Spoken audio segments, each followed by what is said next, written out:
ETF trading school की तरफ से आप सभी को राम मंदिर में मूर्ति प्राण प्रतिष्ठा की शुभकामनाएं। आज से हम ईटीएफ ट्रेडिंग स्कूल में daily deliverable quantity in ETFs का एनालिसिस करेंगे कि ईटीएफ्स में कितनी क्वांटिटी की डिलीवरी हुई और उस डिलीवरी में पिछले दिन की तुलना में कितने परसेंट की बढ़ोतरी या कमी हुई है, जिसके आधार पर हम ये पता कर सकें कि प्राइस बढ़ने वाली है या कम होने वाली है। तो इसके लिए आप हमारे YouTube चैनल को सब्सक्राइब करना ना भूलें। जिन ETFs को हम यहाँ कवर करने वाले हैं उनके बारे में थोड़ा सा समझ लेते हैं। हम जो पहला ETF कवर करने वाले हैं उसका नाम है निफ्टी बीज। जो इसका अंडरलाइंग एसेट है निफ्टी 50 इंडेक्स, यानी कि इंडिया की टॉप 50 कंपनीज में इन्वेस्ट करता है। अगर करंट मार्केट प्राइस की बात करें तो वो 238.98 रुपीज़ है, और आज का वॉल्यूम की बात करें तो वो 27,14,133 है। और निपुण इंडिया म्यूचुअल फंड एएमसी ने इस ईटीएफ को लॉन्च किया है। ये एक लार्ज कैप का ईटीएफ है। दूसरा जो ईटीएफ हम कवर करने वाले हैं वो है HDFC मिड 150, जिसकी अंडरलाइंग एसेट है निफ्टी मिड कैप 150 इंडेक्स, जिसकी करंट मार्केट प्राइस है 17.8 रुपीज़। डेली ट्रेडिंग वॉल्यूम की बात करें तो 1,76,616 है, और ये HDFC म्यूचुअल फंड कंपनी ने लॉन्च किए। नेक्स्ट हमारा जो ETF है वो स्मॉल कैप का है HDFC SML 250। ये निफ्टी स्मॉल कैप 250 इंडेक्स को ट्रैक करता है। इसकी करंट मार्केट प्राइस की बात करें तो वो है 146.67 रुपीज़।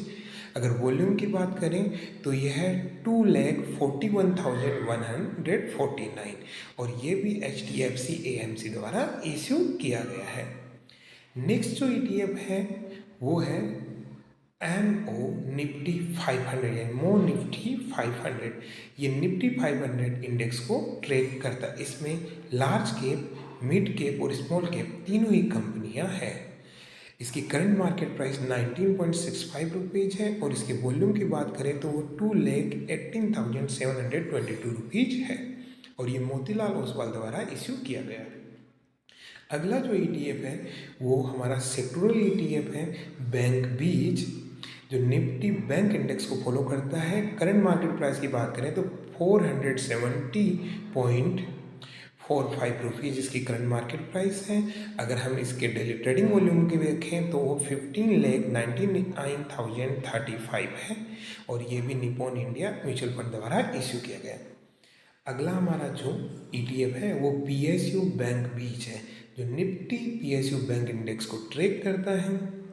अगर PSU बैंक बीज की करंट मार्केट प्राइस देखें तो वो 67.23 रुपीज़ है, और इसके डेली ट्रेडिंग वॉल्यूम 32,85,611 है, और ये भी निपॉन इंडिया म्यूचुअल फंड द्वारा इश्यू किया गया है।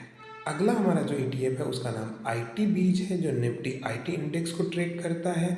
इसकी करंट मार्केट प्राइस 38.92 है, और अगर इसका डेली वॉल्यूम देखा जाए तो 37,40,394 है। ये भी निपॉन इंडिया म्यूचुअल फंड द्वारा इशू किया गया। फार्मा बीज जो है निफ्टी फार्मा इंडेक्स को ट्रैक करता है। इसकी करंट मार्केट प्राइस 17.54 है। डेली ट्रेडिंग वॉल्यूम की बात की जाए तो 25,80,270 है, और ये निपॉन इंडिया म्यूचुअल फंड द्वारा इश्यू किया गया है। अगला ETF हमारा है CPSE ETF। CPSE इंडेक्स को ट्रेक करता है, यानी गवर्नमेंट की कंपनियों में ये इन्वेस्ट करने वाला ETF है, जिसकी करंट मार्केट प्राइस 71.5 है। डेली वॉल्यूम इसका 25,99,805 है, और ये भी निपॉन इंडिया द्वारा इशू किया गया। अगला ETF हमारा गोल्ड बीज है, जो गोल्ड बुलियंस में इन्वेस्ट करता है, फिजिकल गोल्ड में इन्वेस्ट करता है, जिसकी करंट मार्केट प्राइस 52.88 है।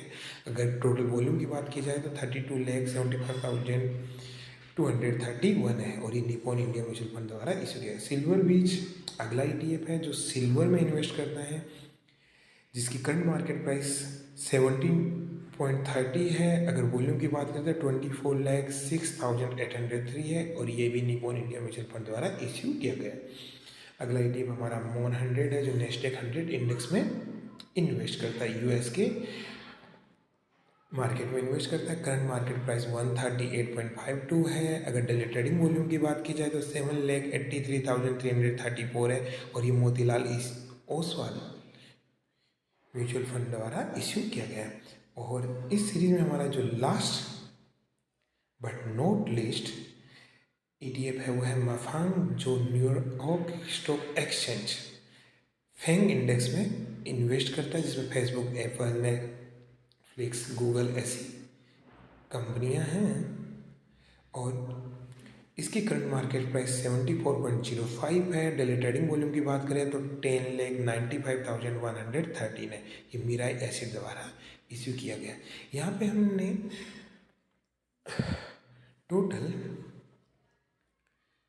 4 AMCs को कवर किया है, जैसे निप्पॉन इंडिया के सबसे ज़्यादा हम ETFs लिए हैं क्योंकि इनमें वॉल्यूम बहुत ज़्यादा है। फिर HDFC के 2 लिए हैं और 2 हमने मोतीलाल ओसवाल के लिए और एक मीराई एसिड के लिए।